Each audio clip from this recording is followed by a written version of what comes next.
कोटि प्रणाम जी।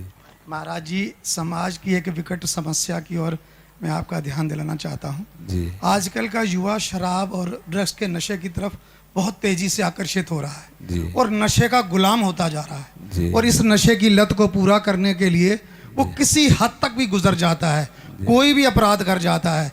अपने नशे की लत को पूरा करने के लिए हत्या, लूट जैसे अपराध कर जाता जी। है। जी। और आंकड़े ये बताते हैं कि 90% अपराध, हत्या, लूट और बलात्कार, उस समय अपराधी नशे में पाया गया। जी। तो इसलिए आपसे प्रार्थना है, कुछ ऐसा मार्गदर्शन करें कि समाज से ये कुरीति खत्म हो जाए। जी।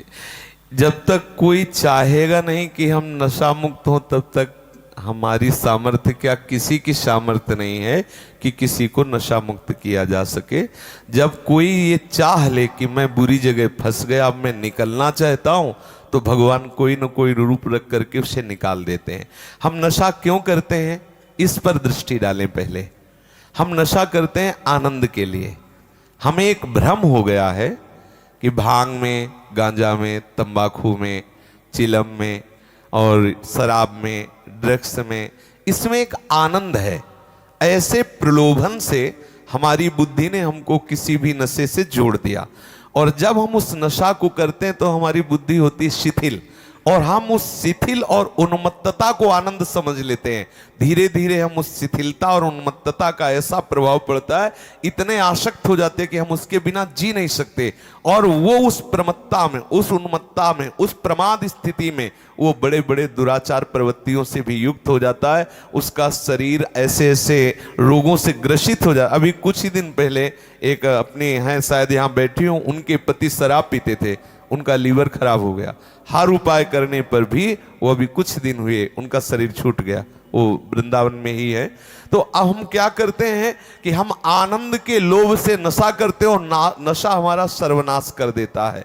जब तक हमारी समाज में ये बात प्रचार प्रसार नहीं होगी कि ये नशा आनंद नहीं, नशा तुम्हारे नाश का कारण है, नशा तुम्हें दुख देने वाला है, स्वाभाविक तुम्हारे आनंद को छीण करने वाला नशा है, तब तक ये समाज के जो नए युवक हैं ये सुधरने वाले नहीं। आजकल हम लोगों को ये सिखाया जाता है कि थोड़ा सा नशा कर लो तो बहुत अच्छा रिलैक्स अनुभव होगा, और आप समाज सेवा जो भी आप करते हैं वो बहुत एकाग्रता से करेंगे। इसी लोभ से और इतनी थकान दिमाग में हो जाती है लोगों को, वो समझते हैं कि शराब पी लिया, कोई नशा कर दिया, रिलैक्स हो गए।